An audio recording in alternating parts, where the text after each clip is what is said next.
ఈరోజు మా కౌన్సిల్లో బడ్జెట్ మీద చర్చ జరుగుతూ ఉంది.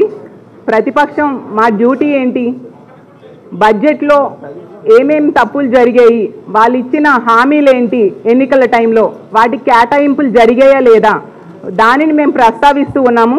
కానీ నిజాలు చెప్తూ ఉన్నాం కాబట్టి మమ్మల్ని మాట్లాడనివ్వకుండా స్టార్టింగ్ నుంచి అలా డిస్టర్బ్ చేస్తూనే ఉన్నారు. ఇది సమంజసం కాదు అని మీకు తెలియజేస్తూ ఉన్నాను. బడ్జెట్ అంటే వాస్తవాలకు దగ్గరగా ఉండాలి, విలువలు విశ్వసనీయతకు దగ్గరగా ఉండాలి. ఇలా మోసం దగాతో మీరు బడ్జెట్ ప్రవేశపెట్టి దాన్ని ప్రతిపక్షం ప్రశ్నిస్తుంది అని చెప్పి ఈరోజు మమ్మల్ని మాట్లాడనివ్వకుండా చేయడం, మా గొంతు నొక్కాలని ట్రై చేయడం సమంజసం కాదు అని అధికార పక్ష సభ్యులకు తెలియజేస్తూ ఉన్నాను. మేమేం చెప్పాము, మీరు ఇచ్చిన హామీలు సూపర్ 6 హామీలు ఇవ్వడం జరిగింది. దీనికి 74,284 కోట్లు అవసరం అవుతాయి. కానీ మీరు అంత డబ్బులు వాటికి కేటాయించలేదు. అలాగే పథకాల్లో కూడా 1-2 పథకాలకి మీరు డబ్బులు కేటాయించినా అవి అరాకొరా కేటాయించారు తప్ప మీరు ఇస్తామన్న స్థాయిలో కేటాయించలేదని మేము చెప్పడం జరిగింది. అసలు ఈ బడ్జెట్ కూడా ఇంచుమించు 7 నెలలు ఓట్ ఆన్ అకౌంట్ బడ్జెట్తో కాలం గడిపేశారు. ఎందుకంటే నిజాలన్నీ బయటకు వస్తాయి, ఇచ్చిన హామీలన్నీ అమలు చేయాల్సి వస్తుందని.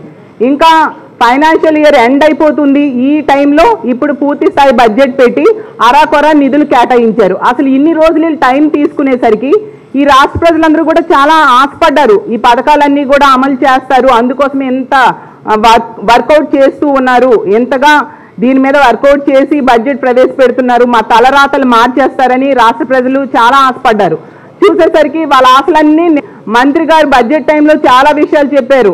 చంద్రబాబు నాయుడు గారి మీద అలాగే పవన్ కళ్యాణ్ గారి మీద నమ్మకానికి నిదర్శనం ఈ ఎన్నికలు, అందువలన 93% సీట్లు మాకు వచ్చేసాయి అని చెప్పారు. కానీ బడ్జెట్ చూసాక మాత్రం ఆ నమ్మకం బొమ్ము చేశారు అనే విషయం అర్ధండస్ ఇస్తామన్నారు. దానికోసం కావాల్సినవి 4,115 కోట్లు అవసరం. కానీ మీరు 895 కోట్లు మాత్రమే కేటాయించడం జరిగింది. ఒక సిలిండర్ ఇస్తామని చెప్పారు. మరి ఎంతమందికి ఇస్తారు, ఎప్పటి నుంచి ఇస్తారు కదా, ఎంతమందికి ఇస్తారనే విషయం చెప్పాలి కదా. మొన్న కూడా ఆ గ్యాస్ కంపెనీలకు ఆ అమౌంట్ ఇచ్చారంట, మరి అదేదో డైరెక్ట్గా లబ్ధిదారుడికే ఇవ్వచ్చు కదా. అలాగే తీసుకుంటే ఆడబిడ్డ నిధి గురించి మాట్లాడితే 37,313 కోట్లు అవసరం. అంటే ప్రతి చెప్పారు కదా చాలా మంది ఈ ఎన్నికల టైంలో ఇప్పుడు మంత్రులుగా ఎమ్మెల్యేలుగా ఉన్నవాళ్ళు, నీకు 18,000 నీకు 18,000 నీకు 18,000 అని చెప్పారు. నెలకి 1,500 రూపాయలు 18 సంవత్సరాలు దాటి 59 సంవత్సరాలు ఉన్న మహిళలకి, మధ్య ఉన్న మహిళలకి ఇస్తామని చెప్పారు. అలాంటి మహిళలు 2,07,00,000 మంది ఉన్నారు. నెలకి 1,500 చొప్పున ఇవ్వాలి, అంటే పెరానం 18,000. అలా కావాలంటే 37,313 కోట్లు కావాలి. దానికి రూపాయి కూడా కేటాయించలేదు. హోమ్ మినిస్టర్ గారు అడ్డగోలుగా చెప్తూ ఉన్నారు 3,500 కోట్లు కేటాయించామని. ఈనాడు పేపర్ చూసి చెప్పడం కాదమ్మా హోమ్ మినిస్టర్ గారు, మీరు బడ్జెట్ పేపర్లు బడ్జెట్ పుస్తకం చూసి చెప్పాలి. నిజంగా దమ్ము ఉంటే 3,500 కోట్లు కేటాయిస్తే చెప్పాల్సిందిగా, చూపించాల్సిందిగా మేము హోమ్ మినిస్టర్ గారిని కోరుతున్నాం. అలాగే తీసుకుంటే అన్నదాత ఈ పెట్టుబడి సాయం, దీనికోసమైతే కేవలం 1,000 కోట్లు కేటాయించడం జరిగింది. ఈ రాష్ట్రంలో 53.52 లక్షలు రైతులు ఉన్నారు. వీళ్ళ కోసం సంవత్సరానికి 20,000 లెక్క తీసుకుంటే 10,706 కోట్లు అవసరం. కానీ కేవలం 1,000 కోట్లు కేటాయించారు. అంటే ఎవరికి సర్దుతారు, ఎంతమందికి ఇస్తారు, అది కూడా ఎప్పటి నుంచి ఇస్తారు? పెట్టుబడి సాయం అనేది ముందు నాట్లు వేయడానికి ముందు కావాలి. కానీ ఇప్పుడు ఆల్రెడీ కోతలు అయిపోతూ ఉన్నాయి, ఇంతవరకు ఇవ్వలేదు సరి కదా. ఆ కేటాయించిన 1,000 కోట్లు ఎవరికి ఇస్తారు? అది మేము అడుగుతున్నాం. అందులో తప్పేముంది? బడ్జెట్లో మీరు ఇచ్చిందే కదా మేము అడుగుతున్నాం. అలాగే యువగలంలో మీరే చెప్పారు 20 లక్షల ఉద్యోగాలు ఇస్తాము, లేదా ఒక్కొక్కరికి 3,000 రూపాయలు నిరుద్యోగ భృతి ఇస్తామని చెప్పి మరి ఇవ్వాలి కదా. ఇప్పుడు తీసుకుంటే 5-6 నెలలు అయింది, ఒక్క ఉద్యోగం కూడా ఇవ్వలేదు. డిఎస్సి ప్రకటించారు, ఈ మంత్ 5వ తేదీన నోటిఫికేషన్ ఇస్తామని చెప్పారు. ఏదా నోటిఫికేషను? 5వ తేదీ దాటిపోయింది కదా. మరి ఉద్యోగం ఇవ్వలేకపోయినందుకు వాళ్ళకి 3,000 రూపాయలు నిరుద్యోగ భృతి 20 లక్షల మందికి ఇవ్వాలి కదా. అసలు ఈ రాష్ట్రంలో టీచర్స్ అయితే అనుకుంటున్నారు అసలు వీళ్ళు జీతాలు సరిగ్గా ఇవ్వక ఏంటి మా పరిస్థితి అని. ఎందుకంటేనంటే ఈ ప్రభుత్వం అధికారంలోకి వచ్చిన మొదటి నెల 1వ తేదీ ఇచ్చారు జీతాలు టీచర్స్కి, 2వ నెల 2వ తేదీ ఇచ్చారు, ఈ ప్రభుత్వం వచ్చాక 3వ నెల 3వ తేదీ ఇచ్చారు, 4వ నెల 4వ తేదీ ఇచ్చారు, 5వ నెల ఏమో 5వ తేదీ ఇచ్చారు. ఇలా తీసుకుంటూ నెలలు గడిచిపోతూ ఉంటే 2.5 సంవత్సరాలు గడిచేసరికి నెలాఖరున ఇస్తారేమో అనేసి టీచర్స్ భయపడిపోయే పరిస్థితి ఈ రాష్ట్రంలో ఉంది. కాబట్టి వాళ్ళకి సకాలంలో ఉద్యోగులకి జీతాలు ఇవ్వాలి, అలాగే వాళ్ళకి ఇస్తామని కూడా హామీలన్నీ నెరవేర్చాల్సిందిగా కోరుతున్నాము. అలాగే మంత్రి గారు మాట్లాడుతూ చాలా అబద్ధాలు చెప్పడం జరిగింది. కొన్ని విషయాలు ముందు మాటలో చెప్పారు, అబద్ధాలు అసత్యాలు చెప్పారనమాట గత ప్రభుత్వం మీద. నిజంగా ఇలాంటి అబద్ధాలు చెప్పి మన రాష్ట్ర బ్రాండ్ ఇమేజ్ని తగ్గించడం సమంజసం కాదు. ఎందుకంటే మంత్రి గారు మాట్లాడుతూ చెప్పారు, గత 5 ఏళ్ల పాలన అంట, చీకటి పాలన అంట, విధ్వంసం అంట, పారిశ్రామిక వ్యతిరేక పాలన అంట. ఇది శుద్ధ అబద్ధం. దీన్ని మేము తీవ్రంగా ఖండిస్తూ ఉన్నాం. మేము ఒకటే అడుగుతున్నాము, అసలు మేము చెప్తున్నాం ఏంటంటే అసలు జగన్మోహన్ రెడ్డి గారి పాలన గతంలో ఏ ముఖ్యమంత్రి ప్రారంభించిన మైలురాళ్ళు లాంటి ప్రాజెక్ట్స్ జగన్మోహన్ రెడ్డి గారు ప్రారంభించడం జరిగింది. అలాగే తీసుకుంటే అతని 5 ఏళ్ల పాలనలో 4 పోర్ట్లు కట్టారు, 10 ఫిషింగ్ హార్బర్సు, 17 మెడికల్ కాలేజీలు, అలాగే 10,000కు పైగా సచివాలయాలు, 10,000కు పైగా రైతు భరోసా కేంద్రాలు, 10,000కు పైగా హెల్త్ సెంటర్స్, ఇవన్నీ ప్రభుత్వం నిర్మాణం ప్రారంభించింది.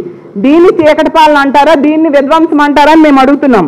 అలాగే 130 భారీ అతి భారీ ప్రాజెక్టులు ప్రారంభించడం ద్వారా 80,000 కోట్ల పెట్టుబడులు వాస్తవ రూపంలోకి తీసుకురావడమే కాకుండా 1,02,000 మందికి ఉద్యోగ అవకాశాలు జగన్మోహన్ రెడ్డి గారి ప్రభుత్వంలో కల్పించడం జరిగింది.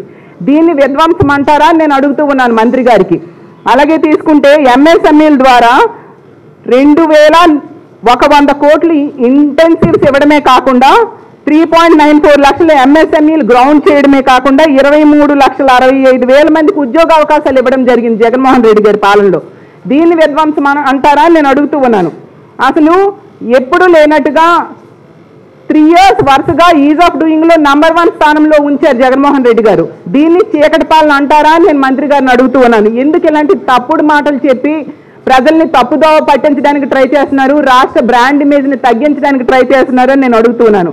అసలు జగనన్న ముఖ్యమంత్రి అయ్యాక గ్రామ వార్డు సచివాలయాల ద్వారా 1,34,000 శాశ్వత ఉద్యోగాలు ఇవ్వడమే కాకుండా ఆర్టీసీలో 58,000 మందికి ప్రభుత్వ పరం చేయడం ద్వారా ప్రభుత్వ ఉద్యోగులుగా వాళ్ళు మార్చడం జరిగింది.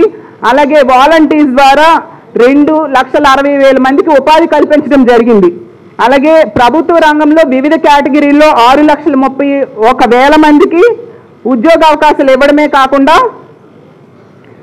ప్రైవేటు, గవర్నమెంట్, అలాగే కాంట్రాక్టు, అవుట్సోర్సింగ్ ఇవన్నీ కలిపితే జగన్మోహన్ రెడ్డి గారి పాలనలో 30,99,000 మందికి ఉద్యోగ అవకాశాలు ఇచ్చారు. దీన్ని చీకటి పాలన అంటారా, విధ్వంసకరమైన పాలన అంటారా అని నేను అడుగుతూ ఉన్నాను. అలాగే 4 పోర్ట్స్ కట్టించారు జగనన్న. వీళ్ళని ఒకటే ప్రశ్నిస్తూ ఉన్నాను, జగనన్న ముఖ్యమంత్రి కాకముందు ఈ మూలపేట కానీ, మచిలీపట్నం కానీ, రామాయపట్నం పోర్టు నిర్మాణ పనుల్లో కనీసం ఒక పెట్టగోడైనా వీళ్ళు కట్టినట్టుగా నిరూపించగలరా? అవన్నీ జగనన్నే కదా. 16,000 కోట్లతో నిర్మాణం చేపట్టారు కదా, మనం ఒప్పుకోవాలి కదా. దాని చీకటి పాలన అంటారా, అది కట్టడం విధ్వంసకర పాలన అంటారా నేను అడుగుతూ ఉన్నాను. మరి భోగాపురం ఎయిర్పోర్ట్ నిర్మాణం సంగతి మర్చిపోయారా?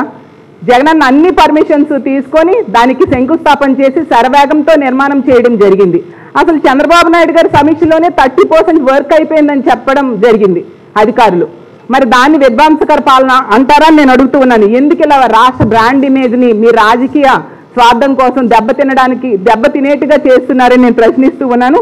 అలాగే వైద్య రంగంలో విప్లవాత్మకమైన మార్పులు తీసుకొచ్చారు, ఎన్నో హాస్పిటల్స్ కట్టించడం జరిగింది.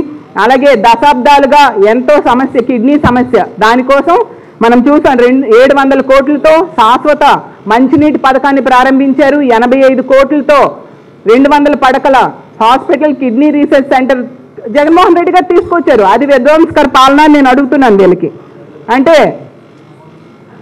అబద్ధాలు చెప్పి ప్రజల్ని మభ్యపెట్టాలనుకోవడం చాలా తప్పు, ప్రతిపక్షం గొంతు నొక్కాలనుకోవడం మరింత తప్పని తెలియజేస్తూ ఉన్నాను. అలాగే మంత్రి గారు మాట్లాడుతూ చెప్పారు, ఏంటి ఈ ప్రభుత్వం వచ్చినప్పటి నుంచి పునర్నిర్మిస్తున్నారట. మెడికల్ కాలేజీల నిర్మాణం ఆపేయడం పునర్నిర్మాణమా నేను అడుగుతూ ఉన్నాను మంత్రి గారికి. అలాగే నాడు నేడు ద్వారా అభివృద్ధి చెందుతున్న పాఠశాలల డెవలప్మెంట్ ఆపేయడం పునర్నిర్మాణమా అని నేను అడుగుతున్నాను. ప్రభుత్వ పాఠశాలల్లో సిబిఎస్ఈ ఐబీ సిలబస్ తొలగించడం పునర్నిర్మాణం అని నేను అడుగుతున్నాను. రోడ్లేమో పీపీపీ ద్వారా ప్రైవేట్ పరం చేయడం పునర్నిర్మాణం అని నేను అడుగుతున్నాను. మద్యం షాపులకి ప్రైవేట్ వ్యక్తులకి ఇచ్చేయడం పునర్నిర్మాణమా అని ఈ ప్రభుత్వాన్ని నేను ప్రశ్నిస్తూ ఉన్నాను. ఊరూరా బెల్ట్ షాపులు ఈరోజు చూస్తే ప్రతి దగ్గర కూడా బెల్ట్ షాపులు మనకు కనిపిస్తూ ఉన్నాయి. అదా పునర్నిర్మాణం అని నేను అడుగుతూ ఉన్నాను. ఇసుక గతం కంటే ఎక్కువ రేట్ అయిపోయి భవన నిర్మాణ కార్మికులు పని లేక ఇబ్బంది పడే పరిస్థితి, దీన్ని పునర్నిర్మాణం అంటారని నేను అడుగుతూ ఉన్నాను. కాబట్టి అలాగే ఈ బడ్జెట్ మొత్తంలో ఒకే ఒక నిజం చెప్పారు, ఏంటంటే అప్పు, రాష్ట్రం తాలూకా అప్పు 6,46,000 కోట్లు ఉందనేసి చెప్పడం జరిగింది. అదొక్కటే నిజం. ఇదిగోండి వాళ్ళ ప్రజాగలం మేనిఫెస్టోలో చెప్పారు రాష్ట్రం అప్పు 13 లక్షల కోట్లు ఉంది అనేసి. కానీ ఈ బడ్జెట్లో మీరే ఒప్పుకున్నారు 6,46,000 కోట్లు ఉంది. అందులో కూడా గతంలో చంద్రబాబు నాయుడు గారు 2019లో దిగిపోయేసరికి 3.13 లక్షల కోట్లు ఉంది. అది పోగా మిగిలింది మాత్రమే జగన్మోహన్ రెడ్డి గారు చేశారనే విషయం ఈ బడ్జెట్లో మీరే ఒప్పుకోవడం జరిగింది. కాబట్టి బడ్జెట్ అనేది వాస్తవానికి విశ్వసనీయతకు ప్రతిబింబంలా ఉండాలి, అంతేగాని మోసానికి దగాకి ప్రతిబింబంలా ఉండకూడదు. అలాగే అది సమంజసం కూడా కాదు. ప్రశ్నిస్తున్న ప్రతిపక్షం గొంతు నొక్కాలనుకోవడం కూడా సమంజసం కాదు. దీని ఫలితం రానున్న రోజుల్లో ఖచ్చితంగా ప్రజలే మీకు బుద్ధి చెప్తారని తెలియజేసుకుంటూ, ఇప్పటికి కూడా మా వైఎస్ఆర్ కాంగ్రెస్ పార్టీ మా అందరు ఎమ్మెల్సీల తరఫున పార్టీ తరఫున మేము కోరుకుంటున్నాం, మీరు మేనిఫెస్టోలో ఇచ్చిన అంశాలన్నిటికీ సరిపోయిన నిధులు బడ్జెట్లో కేటాయించాలి.